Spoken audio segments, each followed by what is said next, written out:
Thanks for listening to Baxie's Musical Podcast. Today we're brought to you by Metro, Chrysler, Dodge, Jeep, and Ram of Chicopee. Be sure to stop by their state-of-the-art dealership next to BJ's and Big Y on Memorial Drive, or check out metrojeep.com and drive away in your new Metro, Chrysler, Dodge, Jeep, Ram today. If you like what you hear today, be sure to follow the show and hit us up with a big fat review if you can on whatever platform you're listening to. There's also a new episode every week, and I hate to think you'd miss out on any of them. Also, check out the new Rock 102 app, an easy way to find not just this podcast, but a lot of the other things that are going on Rock 102 or on rock102.com. Either way, I'm glad you're here. Thank you for listening to Baxie's Musical Podcast. It's Baxie's Musical Podcast. Resistance is useless.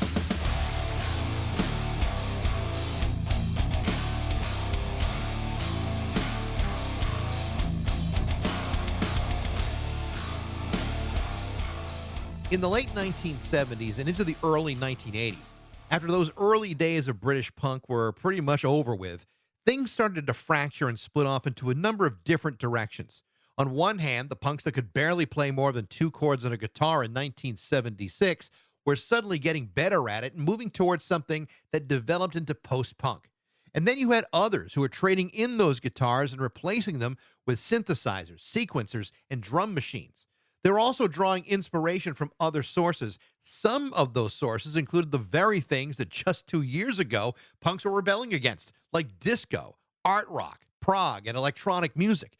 There was also a huge influence being drawn from Germany with bands like Kraftwerk, Can, and Neu.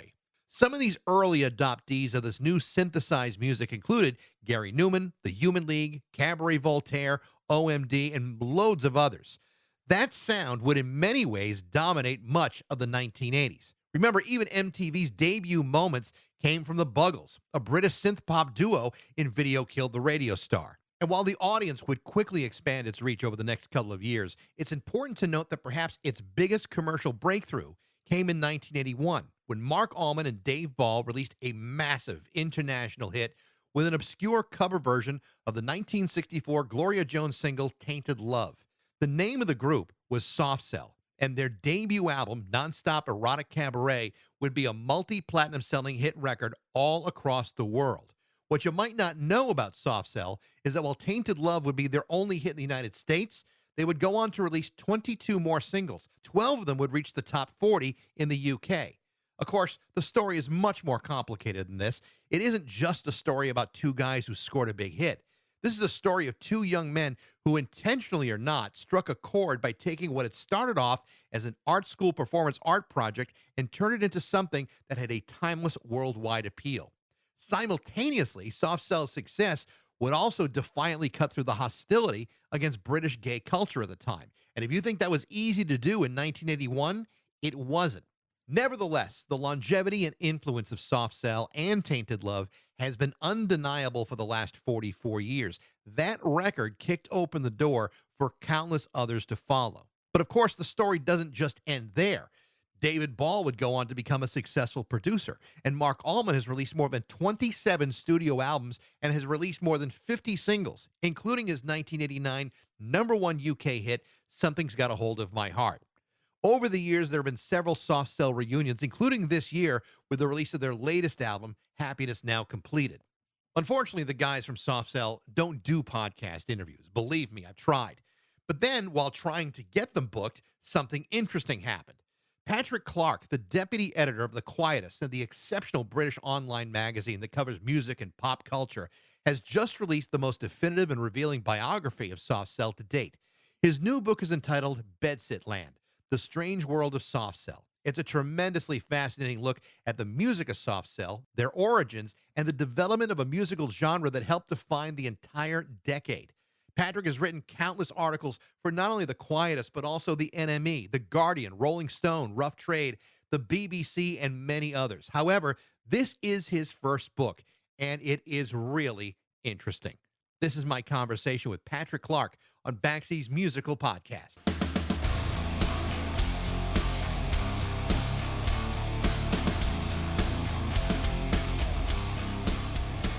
First of all, congratulations on the book. It's just so people understand that we're recording this on September 3rd, which is the actual release date of the book, Bedsit Land: The Strange World of Soft Cell. You've been a writer for years, but this is your first book publication. I mean, how does it feel to get this thing off your chest and finally in the public?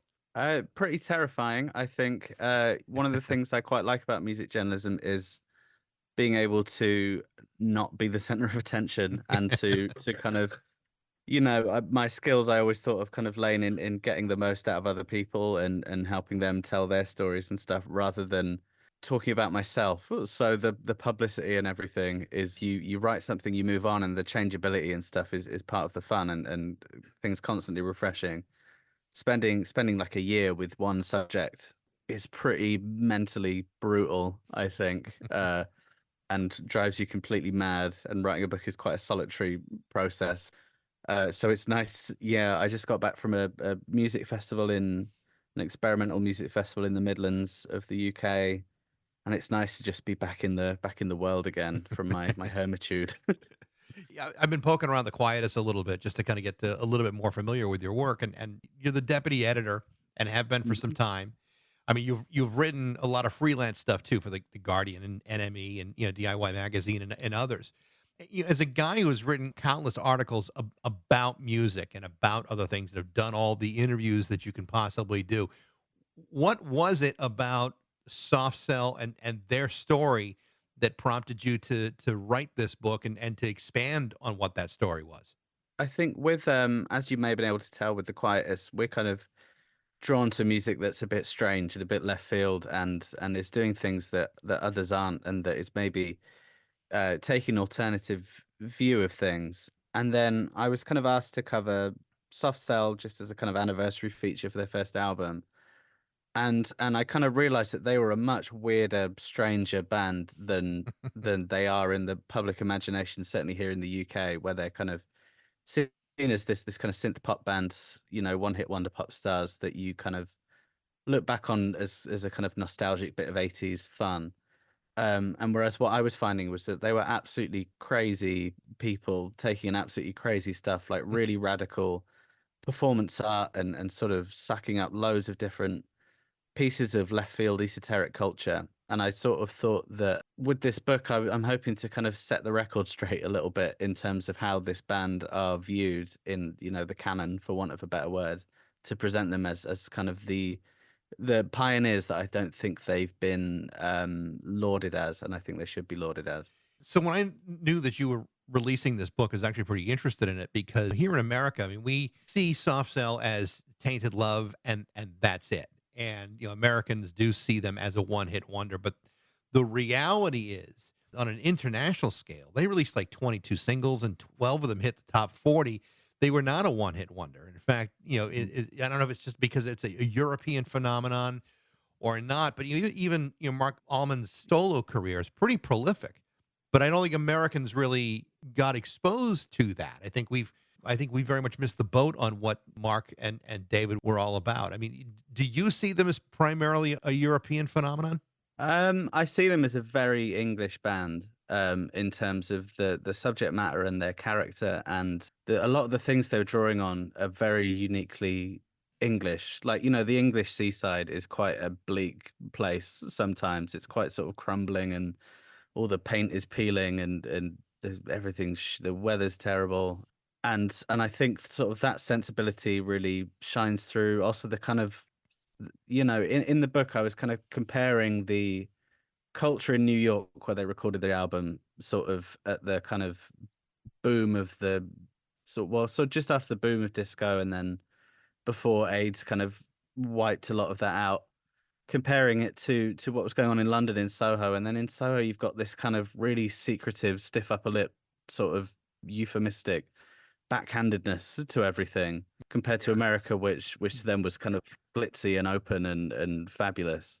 And so I think that's definitely part of it. I don't know if that's why they never achieved the kind of big success in America, but I do think there's a real English weirdness to Soft Cell. You do talk a lot about them growing up in Southport, but also the importance of Leeds for them and what they learned there and how it really formed not just what they would do musically, but really formed them creatively. They were art school students. This whole thing developed out of like an art school performance piece that just seemed to go to get way out of their hands. Yeah.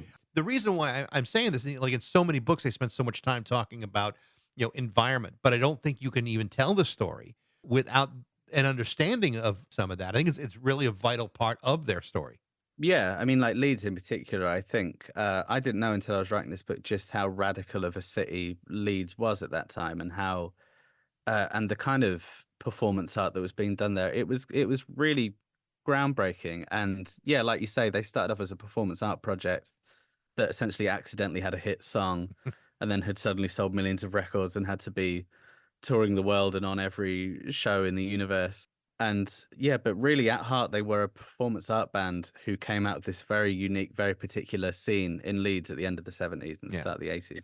You talk about some of their teachers and the influence they've had. There was one in particular that aggressively, if not maybe inappropriately, really pushed them to the very limits of their creativity in a very aggressive way. And clearly they were not the only ones to experience that there. I mean, there was quite an environment of recording artists that would emerge, out of that whole scene. Your Gang of Four, the Mekons, even Frank Tovey from Fad Gadget. You talk about that at length. I mean, they were all kind of being pushed in that direction in the same way. Yeah, and like you say, in a way that would not fly these days. I think most of their teachers would be cancelled within a heartbeat today. But yeah, that radicalism really sort of flowed through not just Soft Cell, but loads of bands. Yeah, Gang of Four and the Mekons. Frank Tovey in particular, who I think is kind of a very underrated figure in the history of experimental pop music, definitely. It's been noted, not just in the book, but also elsewhere, that Soft Cell represents the first British synth pop duo. I mean, they certainly had, influences with Suicide in New York and Sparks in California, which, eventually did come to London and perched there for quite a while. But you also talk about the importance of bands like, Kraftwerk, Throbbing Gristle, even David Bowie to a degree. Perhaps more importantly, though, is the addition of the influence of Northern Soul, which Mm. a lot of Americans probably don't know about. Tell me a little bit about Northern Soul and its importance in this story. Yeah, Northern Soul was hugely important because it was kind of one of the great musical movements that was in Northern Britain, which is where they were from, particularly Dave Ball, the keyboardist in Soft Cell in Blackpool, where, yeah, I mean, I don't know how familiar most people in America are, but it was basically people became obsessed with kind of the sound of 1960s soul records in America, particularly the kind of soul before, the Vietnam War and sort of darkening fortunes in America made soul a little bit darker and more complicated. They were kind of drawn to the upbeat, intense sort of early Motown soul. And then kind of as, the big hits dried up, they would seek out these rarities, these one-offs, these small print records that people made in like attempts to get famous but never made it, but was still brilliant. And it became like this kind of competition of rare records that was kind of fueled by, you had that side of things, these DJs kind of all trying to one up each other with the most amazing sounds that they could find, combined with, these were kind of northern towns in a kind of when industry was beginning to fade in these towns and kind of people were working hard, but fortunes were pretty dire. And so they would kind of let loose to understate it somewhat to the sounds of these really upbeat, really intense records. They would host like all night parties that would run, from 9 p.m. to 9 in the morning, fueled by amphetamines that they'd steal from local chemists.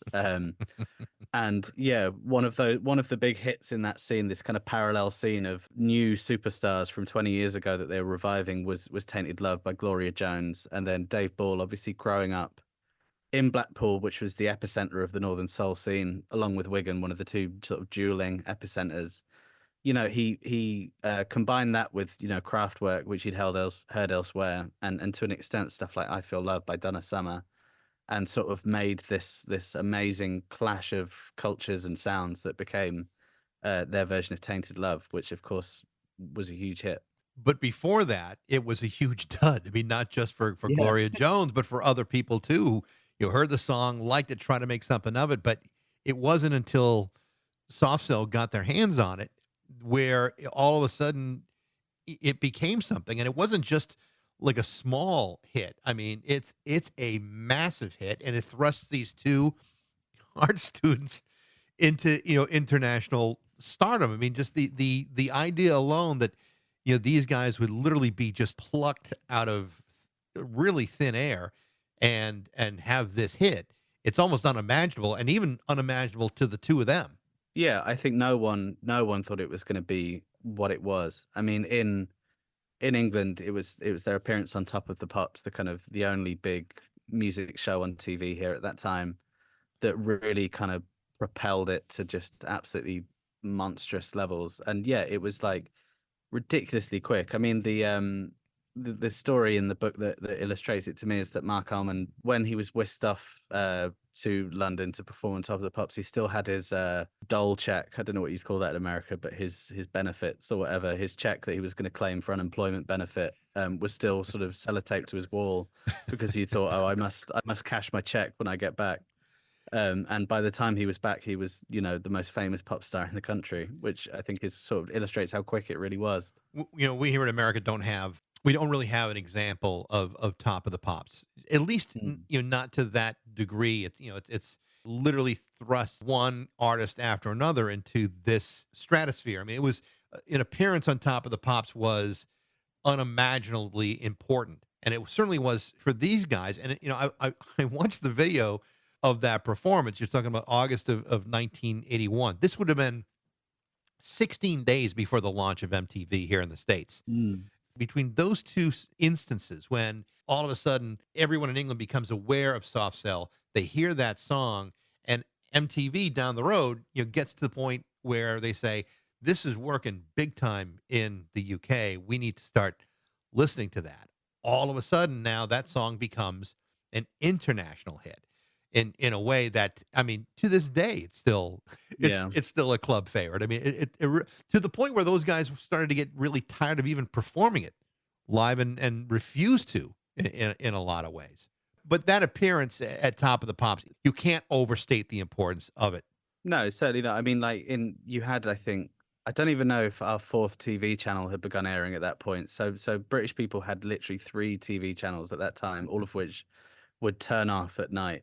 And so, you had a very strong music press, but if you wanted to actually see what these people looked like and hear them properly, without going to buy the records, this was your chance to do it. This was kind of really like appointment viewing for a music fan in a way that I just think will never exist again in a world of MTV and the internet and streaming and everything like that. It's Yeah. just like massively, massively important how big it was at that time. One of the more colorful characters in the book is Steve O'Pierce, the owner of Some Bizarre Records.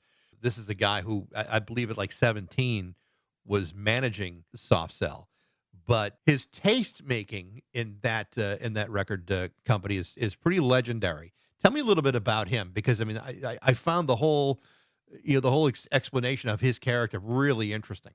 Yeah, I mean, Steve-O, getting him to talk to me for the book was an experience in itself that could probably be a whole new book. My adventures with Steve-O. Um, he was basically from a very rough background, a place called Dagenham, which is kind of on the outskirts of London, very sort of deprived area. He had, what would now be called, learning difficulties or something like that. He couldn't really read or write very well. So he obviously didn't get along very well at school, but he kind of had this drive to sort of gate crash the music industry, essentially. And he basically just sort of did everything himself. He kind of just started doing these really mad DJ sets. He kind of muscled his way into the music press by saying, here's all this crazy stuff that you're not covering, that you're not writing about. Here's my list of records that you should check out. And he kind of just sort of blagged his way into the industry to a point where he became incredibly influential. A mixture of kind of intimidating people and entertaining them. He was quite frightening, but also quite amusing. And then his record label, Some Bizarre, put out this album of kind of then unknown songs that he had collected, which was, early Soft Cell material, early Depeche Mode, early Blancmange, early The, as well as, plenty of bands that never made it. But I think like it's testament, as mad as he was, he could spot what was happening before anyone else, you know, and then from there became soft sales manager and was so completely crazy that a lot of the time people couldn't even get to soft sell to interfere with what they were doing because he was such a formidable presence between them and the industry. And seemed to be fearless when it came to dealing with record companies and moving, contracts along. It just didn't he didn't seem to have any level of intimidation at all. He was just, he was, focused and full steam ahead. Yeah, he couldn't give a shit if you were the head of whatever record label. If you were, you know, Richard Branson, who was running Virgin Records, I think Steve-O forced him to give him the tie that he was wearing as part of the record settlement as a kind of act of dominance, which I don't think he ever got. I think he's still trying to convince Richard Branson to give him that tie. I saw this documentary that the BBC had a while back. They someone was talking about Steve O saying that in a contract he got all the things they wanted: money, points, royalties, and a duck. And and so I thought, well, okay, that guy's got a big set on him if they got the duck. I don't Yeah. know if they ever came up with a duck, but there was a duck involved. Yeah, he would. I think he got a weekly supply of sweets in the soft sell contract as part of their deal. You know, he would famously send a teddy bear with a tape recorder to his meetings rather than himself. He would sort of get a courier to deliver a teddy bear that would be playing his list of demands on a loop on a tape recorder. He's a real maverick, but you cannot deny his certain genius in terms of the way he was navigating the music industry. One of the things that is true of this story, I think it might be hard for some people to imagine because, 1981, 1982 is an awful long time ago. And people's opinions and their biases are different today than they were all the way back then. One of the things that kind of stands out in this story, so very clearly there is a gay component to Soft Cell, with Mark being very much out, but there was a lot of pressure and a lot of fear about whether or not to present him as a gay man. And in fact, they tried to diminish his sexuality in a way that that he was never going to completely agree with. I mean, he certainly had his own ideas and was very bold about it. But back then, the homophobia that surrounded the record industry and every promotional machine that was out there was pretty heavy. And I think people were very, very threatened back in 1981 about this. Tell me a little bit about the kind of resistance and difficulty they faced. Yeah, I mean, you say he was out, but he kind of wasn't really. I mean, in the press, they were selling him as a heartthrob for teenage girls. Essentially, there was this idea that, you know, if the teenage girls know he's gay, they're not going to buy the pop records because they're not going to fancy him anymore. And there was immense pressure from his label, even from people working for his label who were gay themselves, for him to repress that and to keep it quiet so that it didn't screw up their commercial chances. And then obviously Mark Almond, like that Top of the Pops performance is incredibly gay, but he just didn't say it out loud. You know, it's the way he was dressed, it's the way he wore his makeup, the way he looked at the screen and looked at the camera. You know, his response to that pressure was to wear more bangles, wear more makeup, to be even more flamboyant, even more gay. You know, like people like Boy George and George Michael, they were marketed as straight pop stars at that time, which is ludicrous looking back. But yeah, I mean, like the homophobic abuse that he received was outrageous. It was huge. Yeah. And I think that was very much, there was so much pressure on them because he was a bit weird as well. And people made fun of his singing voice because he wasn't, a powerhouse singer, missing the point that that's not what makes a good singer, isn't hitting the notes, it's the way you sing them. But there were all sorts of just rankly homophobic, impressions of him on British comedy and rumors in the press that I won't repeat, but there was one very sort of famous one about him that became kind of schoolyard knowledge in quotes about his sex life. Yeah, it was rampant, like absolutely rampant in a way that, things aren't that rosy these days, but in a way that is quite shocking from 40 years distance. So once the first album came out and it was a hit, and these guys found themselves in New York, particularly Mark, because I think he found there was a liberating freedom about New York in 1980, 1981.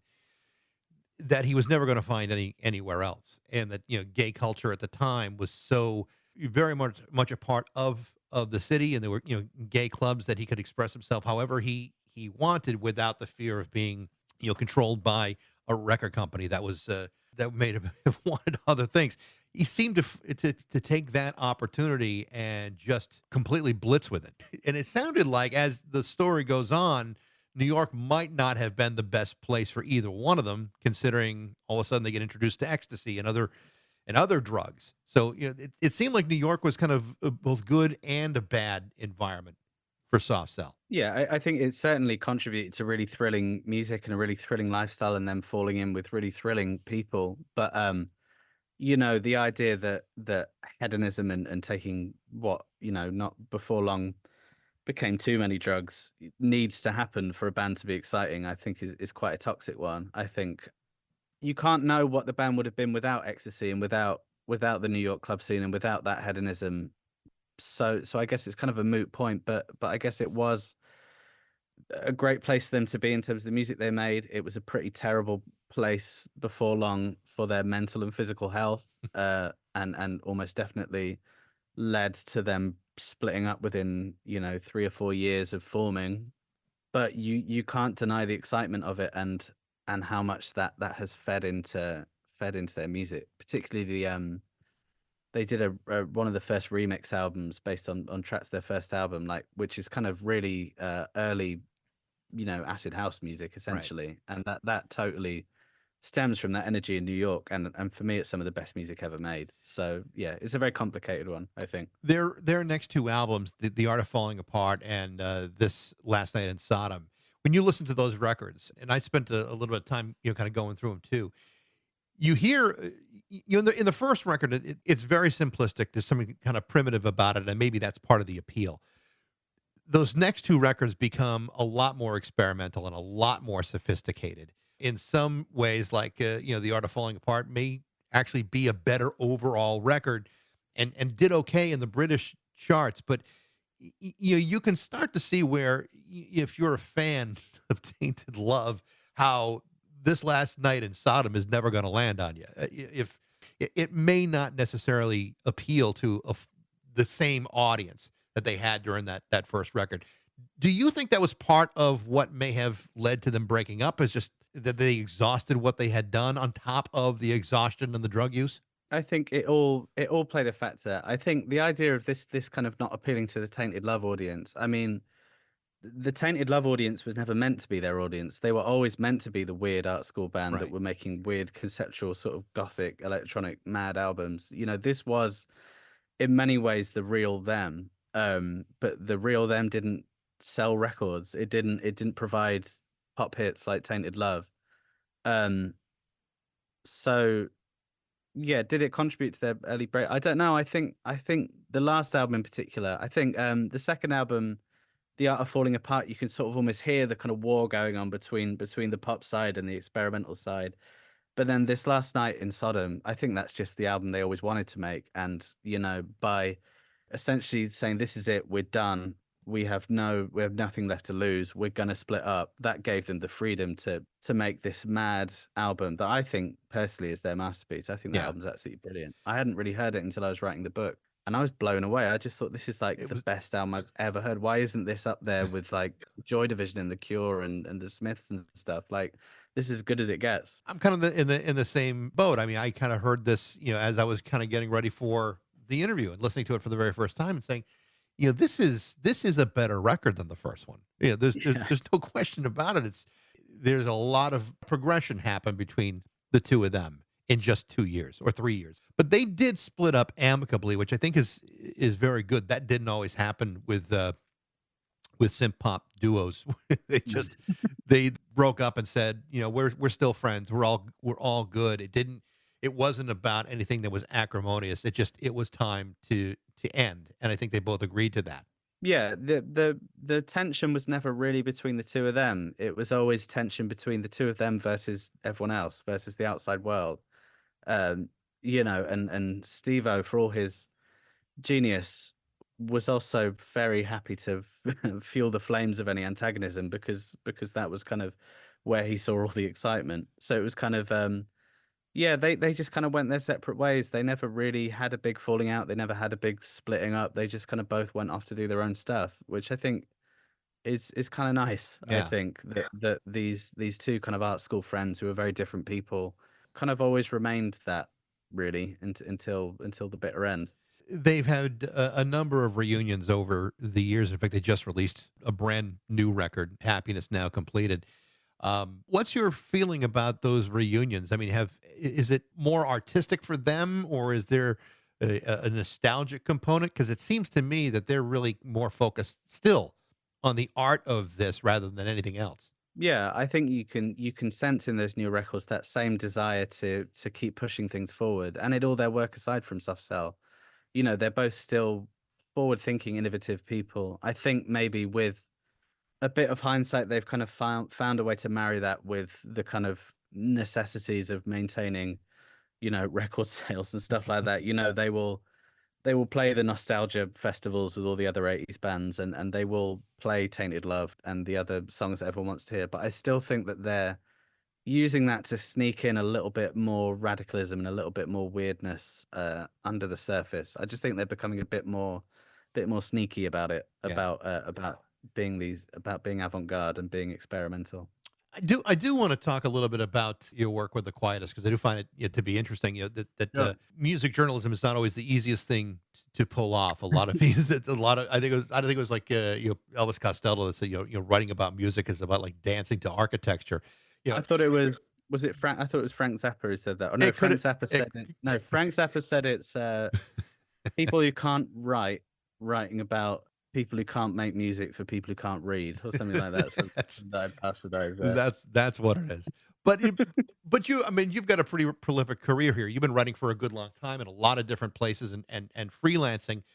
How different is it to write in that way an article as opposed to, I mean, not just the length of writing a book, but just how you even approach the subject matter? If you know you're going to be interviewing somebody about like one thing, do you focus on the one thing, or do you focus on the larger scale of whoever you're talking about or whoever you're writing about? I think when I started this book, I had no idea what I was doing. In all honesty, I kind of, I got the book deal and then was excited for about 10 minutes. Then I suddenly realized I had to write a book, and then I was like, well, I don't really know how you do that. And the editors were like, kind of, we'll see you in 6 months when you finished it, and it's like you're just left on your own. And so I kind of like, I would say until about a week before it was done, I had no idea what I was doing. It just kept growing and growing and growing. I was following all these different rabbit holes and threads, and kind of, it was overwhelming. And then kind of trying to chisel it into shape. It's completely different to writing music journalism because, it's at most a 2,000 word interview. Yeah. You have an editor, you have a deadline that's usually like a week or two in advance. You've got to park any concerns about if this sentence isn't quite good enough, if it's not quite, florid enough or too florid. You just got to get it done. With this, you're just sat with it for months and months, and the whole thing was a learning experience. So in terms of the difference between writing a book and music journalism, it felt like I just started a completely different job. It was absolutely completely different to what I usually do. Now, in a case like you're writing like an oral history, and you've got two major subjects here. You got Mark and David in Soft Cell. Did they necessarily react in a different way, knowing that this was going to be turned into a book as opposed to an article or a review? I mean, were they different based on what was the end result here? Yeah, I think Dave, got it immediately. I think sort of was sold on my pitch of kind of, this is, as a band who have kind of received their fair share of piss taking and criticism and homophobia, like we were talking about, I think they're both naturally pretty wary of journalists and of writers, and kind of like to keep a bit of distance. With Dave, I don't know, he just responded to what I was going to do. He could see, he trusted me essentially. I think Mark was a lot more work. I mean, we only really communicated via email. Me and Mark, we've never actually met. And he's a very distant figure and still kind of an enigma to me in a certain way. But but yeah, I hope I hope that they both like it, and I hope they can see that it comes from a place of love. But there was definitely a wariness that I detected on their part and on a lot of people's part who are in the book. There's a That- lot of diplomacy involved. Now, have you thought about whether you would tackle a project like this again? Yeah, I'm working on the proposal for a second book that's going to be about as different as could be from this. It's going to be about current music. Of I don't know how much to say about it, but it's going to be about the music I'm going to right now, and what I'm seeing, and the kind of generational shifts that I'm experiencing in London as a 30-year-old and immersed in the scene here. So let me ask you about that, and I won't keep you for much longer. But obviously the music world has changed dramatically in a lot of different ways. Artists aren't making nearly as much as they used to, unless you're Taylor Swift. But that's really that's an anomaly more than anything else. I assume that a lot of artists in the UK also feel the major change and shift in the way music is consumed and the way music is listened to. It's not like physical media exists in the same way that it used to. The people that love it still love it, but artists are now more involved in other aspects of their career than they've ever had to be involved with before. How do you see that? And do you see that changing for the good or changing for the bad? In terms of musicians' financial prospects, it's bad. I don't know any bands who don't have day jobs at this point. Even bands who are signed to pretty prestigious record labels. I know bands on 4AD and Domino and Rough Trade who have day jobs because this does not pay the bills anymore. So I think it's bleak, to be perfectly honest. But I do see that can also mean that people redouble their efforts on the side of like DIY stuff. I think like once you accept that you're never going to make any money, and myself included, I work sort of 3 or 4 different jobs all at the same time sometimes to get by.